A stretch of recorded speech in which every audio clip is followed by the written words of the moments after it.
Welcome to my YouTube channel. आज मैं आपको क्लास 4th के लिए ईवीएस के चैप्टर नंबर 13 को पढ़ाऊंगी। तो बच्चों, इस वीडियो में मैं आपको सिर्फ क्वेश्चन आंसर लिखने बता दूंगी ताकि आप जल्दी जल्दी अपने स्कूल के लिखने के काम को पूरा कर सकें और लास्ट टाइम पर क्वेश्चन आंसर के ज़रिए अपने एग्ज़ाम की तैयारी को भी पूरा कर सकें। तो पढ़ना स्टार्ट करते हैं। बुक के पेज नंबर 106 पर चैप्टर नंबर 13 है, जिसका नाम है एक दरिया की कहानी। तो देखो बच्चों, यहाँ पर एक दरिया की पिक्चर है। देखो, जहाँ से दरिया निकलना स्टार्ट हुई है उसका पानी बिल्कुल साफ़ है, मगर जहाँ जहाँ पर इंसानों की बस्तियाँ, कारखाने, फैक्ट्रियाँ लगनी शुरू हुई हैं, वहाँ पर दरिया का सारा ही पानी पल्यूटेड हो गया है। तो देखो, यहाँ पर बोला गया है कि इस तस्वीर को आपको गौर से देखना है और इन सभी लफ्ज़ों का इस्तेमाल करके एक कहानी लिखनी है। तो देखो, इस जो आप कहानी लिखोगे ना, उस कहानी को आपको एक नाम भी देना है। तो देखो, लफ्ज़ कौन कौन से इस्तेमाल करने हैं। नाव, बहता पानी, नीला, मछली, पानी के पौधे, दरिया, बदबू, बड़ा जहाज़, तेल, दरिया के किनारे, कारखाने, कपड़े धोना, जानवर, दीगर काम, तब्दीलियाँ और शहर। तो बच्चों, इन सभी लफ्ज़ों का इस्तेमाल करके आपको दरिया के ऊपर एक कहानी लिखनी है। तो देखो बच्चों, आप इस कहानी का जो नाम देंगे वो देंगे दरिया का दुख। ये एक दरिया की कहानी है। बहुत पहले एक दरिया जिसका पानी बहुत ही साफ था और चारों तरफ हरियाली थी, और दरिया का बहता नीला पानी देखकर ही ठंडक का एहसास होता था। इसमें बहुत सी मछलियाँ भी थीं जो दिन भर खेल करती रहती। इस दरिया के अंदर बहुत से पौधे भी थे जिन्हें पानी के पौधे कहा जाता है, और लोग भी नाव की सवारी करते। लेकिन फिर ज़माना बदला, नई सोच आई। दरिया के पास इसके किनारे बड़े बड़े कारखाने तामीर यानी कि बनाए गए, जिससे बड़े बड़े जहाज़ के ज़रिए इस दरिया की मदद से सामान का लेन देन शुरू हुआ, और दरिया बहता रहा मुख्तलिफ गाँवों से, कस्बों से शहरों तक, और इसमें तब्दीली आती रही। कारखाने का कूड़ा करकट दरिया में डाला जाने लगा, जिससे पानी अब साफ नहीं रहा बल्कि कूड़े की बदबू आने लगी। लोग दरिया के पानी को मुख्तलिफ कामों में भी लाने लगे, जैसे कि कपड़े धोना, जानवरों को नहलाना वगैरह, और इससे दरिया का पानी गंदा होता चला गया। लेकिन दरिया अब भी बहता चला आ रहा है, क्योंकि वो किसी से शिकायत नहीं कर सकता है। लोग इसे आलूदा करके अपना ही नुकसान कर रहे हैं। अब आ जाते हैं हम पेज नंबर 107 पर। सवाल है कि दरिया जहाँ से शुरू होता है वहाँ उसका रंग कैसा है। तो दरिया जहाँ से शुरू होता है वहाँ उसका रंग नीला है। अब देखो, कुछ मकामात पर बहुत सारी मछलियाँ हैं और दूसरी जगहों पर चंद एक ही हैं, और बास मकामात पर तो मुर्दा यानी कि मरी हुई मछलियाँ हैं। तो इसकी क्या वजह हो सकती है कि कुछ जगहों पर मछलियाँ बहुत कम हैं, कुछ जगह पर बहुत बिल्कुल मर गई हैं। तो बच्चों, इसकी क्या वजह है, क्या आंसर लिखोगे आप। आंसर होगा कि मछलियाँ साफ और ताज़े पानी में रहती हैं। लोग गंदी और बेकार की चीज़ें दरिया में फेंककर पानी को गंदा कर देते हैं, जिससे कि मछलियाँ मर जाती हैं। अब आगे अगला सवाल है कि दरिया में गांव पहुंचने से पहले क्या दिखाई देता है। तो दरिया के गांव में पहुंचने से पहले मछलियों की तादाद ज़्यादा है, क्योंकि इससे पहले पानी साफ था जब तक दरिया गांव नहीं पहुंचा था। अगला सवाल है कि कौन से मकामात पर दरिया में पानी का रंग तब्दील होता है और ऐसा क्यों होता है। देखो, कारखानों के मकामात पर दरिया का रंग तब्दील हो जाता है क्योंकि इससे मेल कुचेल निकलता है। आगे है, तस्वीर में दिखाई गई जगहों में से कहाँ पर तुम रहना पसंद करोगे और क्यों। तो मैं ऊपर वाली तस्वीर वाली जगह पर रहना पसंद करूँगा, क्योंकि ये दूसरी वाली से ठीक है। देखो, यहाँ पर दो तस्वीरें हैं। तो देखो, यहाँ पर तो बिल्कुल ही जहरीला लाल लाल सा पानी दिख रहा है, और यहाँ पर ये बीच है। यहाँ पर देखो नेचुरल आबो हवा भी है। तो नीचे वाली जगह के मुकाबले में ऊपर वाली जगह ज़्यादा बेहतर है, जो कि रहने के लायक है। تصویر میں دکھائی دینے والی چیزوں میں سے کون سی چیزوں میں تم تبدیلی لانا چاہو گے، کیوں اور کیسے؟ تو میں ندی کے کنارے پر جمے ہوئے کوڑے کو ہٹانا چاہوں گی کیونکہ اس سے پانی گندا ہو رہا ہے۔ اگلا سوال ہے کہ اگر تم تھوڑا پانی پینا چاہو تو تم دریا کے کون سے حصے سے پانی پینا پسند کرو گے اور کیوں؟ تو میں دریا کی سطح کے کچھ گہرائی والے حصے سے پانی پینا پسند کرتا کیونکہ یہاں گندگی کم ہوتی ہے۔ اب دیکھو تصویر کے آخری حصے میں دریا سمندر میں جا کر گرتا ہے۔ کیا تم نے کبھی سمندر دیکھا ہے؟ تو آنسر لکھو گے کہ ہاں، میں نے ممبئی میں سمندر دیکھا ہے۔ اب دیکھو یہاں پر دریا کی دوبارہ سے پکچر ہے۔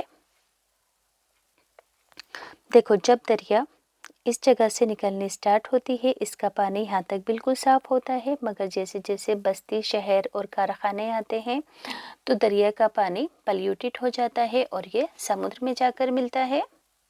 اگلا سوال ہے کہ کیا تم کبھی ایک دریا یا سمندر کے پاس گئے ہو اور کب؟ تو میں دلی میں رہتی ہوں، یہاں جمنا ندی بہتی ہے، مجھے میرے بھائی جمنا دکھانے کے لیے لے کر گئے تھے۔ اپنے ہاتھوں سے آپ کو کر دکھانا ہے کہ سمندر کی لہریں کس طریقے سے چلتے ہیں، یعنی کہ بہتی ہیں۔ اب دیکھو بچوں آگے ہے، اسے تھوڑا سا زوم ان کم کر لیتے ہوں۔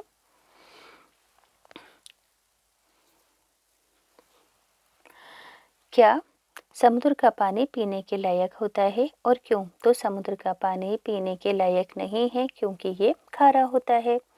اگلا سوال ہے کہ تم کیا سوچتے ہو کہ پورے سال میں دریا، تالاب اور آبشاروں میں تبدیلیاں یعنی کہ چینجز ہوتی ہیں، تو یہ کس قسم کی چینجز ہوتی ہیں؟ دیکھو آنسر میں لکھنا کہ بارش کی موسم میں دریا، تالاب میں پانی بڑھ جاتا ہے، پانی کا استر بڑھ جاتا ہے اور سردیوں کے اندر کم ہو جاتا ہے اور گرمیوں کے اندر یہ سوکھ جاتا ہے۔ آگے ہے، کیا ایک ہی مقدار میں برسات کے موسم اور گرمیوں میں تالابوں اور دریاؤں میں پانی ہوتا ہے؟ تو بالکل نہیں، برسات میں دریاؤں میں پانی بڑھ جاتا ہے اور گرمیوں میں سوکھ جاتا ہے۔ اگلا سوال ہے کہ کیا تمہارے قصبے یا شہر کے نزدیک تالاب یا دریا ہے؟ تو میں دلی میں رہتی ہوں اور یہاں جمنا ندی بہتی ہے۔ نیکسٹ ہے، کیا پانی میں گرمیوں، سردیوں اور برسات کے موسم کے اندر کچھ تبدیلیاں آتی ہیں؟ تو برسات کے موسم میں پانی زیادہ ہوتا ہے اور گرمی میں پانی کم ہو جاتا ہے دریاؤں کے اندر۔ آگے ہے، وہاں کس قسم کی مچھلیاں پائی جاتی ہیں؟ تو اس میں چھوٹی اور بڑی مچھلیاں پائی جاتی ہیں۔ کس قسم کے پیڑ پودے اس کے اطراف میں اگتے ہیں، یعنی کہ دریا کے چاروں طرف کس پرکار کے پودے اگتے ہیں؟ تو آپ لکھو گے کہ گھاس، جنگلی پودے وغیرہ۔ نیکسٹ ہے، کس طرح کی چڑیاں وہاں پر آتی ہیں؟ تو سبھی طرح کی چڑیاں وہاں آتی ہیں، خاص کر کے مرغابی۔ آگے ہے، کیا تم نے کبھی سیلاب یعنی کہ فلڈ دیکھا ہے، باڑھ دیکھی ہے؟ اس کے بارے میں آپ نے کہاں سنا ہے؟ تو میں نے ممبئی اور بہار میں سیلاب کے بارے میں سنا ہے، وہاں پر سیلاب آتا ہے کیونکہ یہ سمندر کے تٹ سے لگے ہوئے ایریاز ہیں ہندوستان کے۔ نیکسٹ ہے کہ جہاں سیلاب آتا ہے وہاں کیا ہوتا ہے؟ تو وہاں ہر طرف پانی ہی پانی ہوتا ہے، یہاں پر گھر بھی ڈوب جاتے ہیں۔ اگلا سوال ہے، کیا تم نے کسی دریا یا تالاب میں گندا پانی دیکھا ہے؟ تو ہاں، ہم نے دیکھا ہے۔ اب بچوں آگے ہے، اگلا سوال ہے، تمہیں کیسے معلوم ہوگا اگر پانی گندا ہے؟ اگر پانی صاف دکھائی دیتا ہے تو یہ کیا ضروری ہے کہ اس پانی کو پینا درست ہوگا؟ تو آپ آنسر لکھو گے کہ جو پانی صاف اور تازہ نہ ہو تو وہ گندا ہوتا ہے، اور کبھی کبھی بچوں صاف دکھائی دینے والا پانی ضروری نہیں کہ صاف ہو، اس میں جراثیم بھی ہو سکتے ہیں، اس لیے اس پانی کو پینا درست نہیں ہے، ٹھیک نہیں ہے۔ اب یہاں پر دیکھو بچوں ایک چارٹ ہے اور یہاں پر کچھ چیزیں ہیں، کہا گیا ہے کہ اگر ان سبھی چیزوں کو پانی میں ملایا جائے گا تو کیا یہ چیزیں پانی میں گھلیں گی یا نہیں گھلیں گی؟ تو دیکھو سب سے پہلے پانی میں جو چیزیں گھل جاتی ہیں وہ کون کون سی ہیں؟ تو دیکھو शक्कर, नमक, नींबू का अर्क, साबुन का पानी, शरबत और खाने वाला सोडा पानी के अंदर घुल जाता है। अब ऐसी कौन सी चीज़ें हैं जो कि पानी में नहीं घुलती हैं, तहलील नहीं होती हैं? तो देखो बच्चों, हल्दी, आटा, दाल और खाने वाला सोडा पानी के अंदर नहीं घुलता है।